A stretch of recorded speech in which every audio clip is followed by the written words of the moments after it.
Ladies and gentlemen, the RT Boxing Show with Mr. A. Breakdown and Predictions, Volume 62.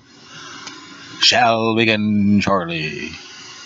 In 5, 4, 3, 2. Boom! Hit the thumbs up. Thanks for the support. It is I, your host, Mr. A. This is the RT Boxing Show, better known as Ready, Talk That Boxing. You know, where we just do just that. We talk that boxing, baby. So, this is the Volume 62, the breakdown and predictions of the Ireland Jason Quigley, who now is out here in California. So this is his first fight, I believe, coming back from what many felt was a disappointing performance against Glenn Tapia, and then we find out he has a broken hand in the second round. So it balances out to a pretty decent performance. It's 13-0, 10 KOs, 77 knockouts from the orthodox stance, taking on David Rosario Cruz, who's in his last 5 fights 3-2 with 3 KOs, 2 losses. Those 2 losses coming in his last 2 fights.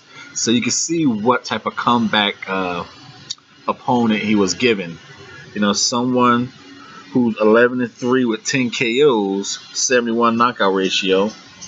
So very even, 53 rounds to 40 rounds, 30 years old to 27, younger being Jason, 5'11" to the taller man, 6 foot of Jason. So I couldn't find the reach of Cruz, but it's a 72, so I'm pretty sure it's longer than Cruz's. So as you can see, it's a worthy comeback fight for an injury recovered fighter, broken hand in boxing. So, like I said, 10 KOs at 11 fights, some power. The last 5 fights, he's 3-2 with a 2-fight skit, but before that, he knocked 3 people out. So, something to make Jason constantly think in the fight, but it should be enough to get by if Jason is who Jason is. If Jason is who we think Jason is. Now, comparing these guys, at least to me right here on the RT Boxing Show, hit that thumbs up if you have not, and subscribe. Please subscribe if you have not. It's your show. I'm just your host right here on Ready to Talk Boxing. To me, these guys here are very similar, and I am picking Jason to win this fight because of those little tangibles that takes him to the next level over David Rosario Cruz. But leg wise, I think these guys both have a very wide stance sometimes, and they're not as I think they could cover more ground if their stances were a little better, especially on delivery of punches. But the edge does go to Jason.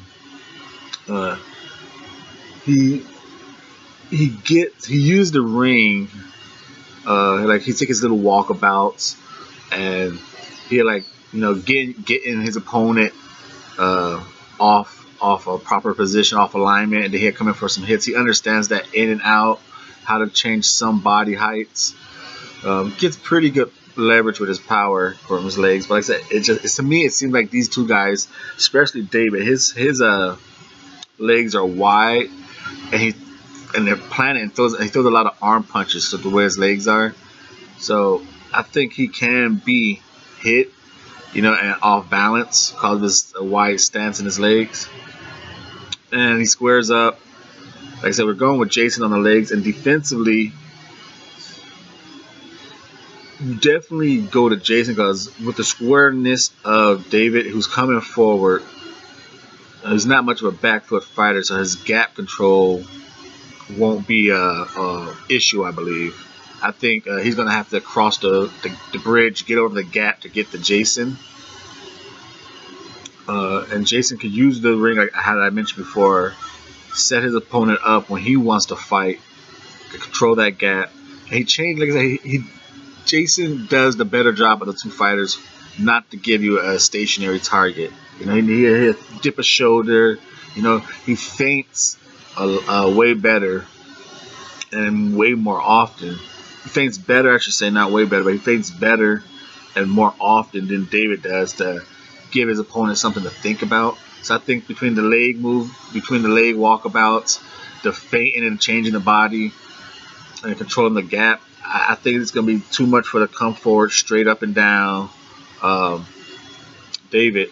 Now, where it comes to the offensively, I think these guys can hang with each other. But I think the power is pretty good. Like I said, David, with his feet being planted, he throws punches. You know, he throws some pretty good shots. You know, but to me, it seems to be a heavy up top thrower, nothing to the body. Where Quigley mixes it up, and I think that's going to be his advantage. He's going to be able to go high, go low, and be able to escape with his legs. Now, he does escape sometimes with his hands down. That's a bad sign. And David's planning on being close enough to hit him on those escape outs. But overall, I think Jason Quigley should win this fight. Like I said, either a late round stoppage or an easy decision. I think between the feinting and the jabbing, the leg movement, you know, changing the body height, it's going to be the little tangibles. You're going to be able to see why Jason is a better, at least picked as to be a better prospect between these two guys. Like I said, it's a good 1 year comeback of inactivity from a broken hand for Jason Quigley. David Rosario Cruz is a come forward fighter, a guy who looks to knock you out. So he's going to be there to get hit and really not pose much of a threat for a boxer. But if he gets coaxed into a fight quickly, it could be a long night for him. But like I said, this should be Quigley an easy decision or a late round stoppage. Right here on the Double RT Boxing Show. Ready, talk that boxing show. You hit that thumbs up for us. It's your show. I'm just the host of your show. And thank you for your support. Thanks for tuning in. I am Mr. A. And if you are a new viewer, please become a new subscriber and hit the thumbs up and join the 296 as we get close to 300. Thanks for that support.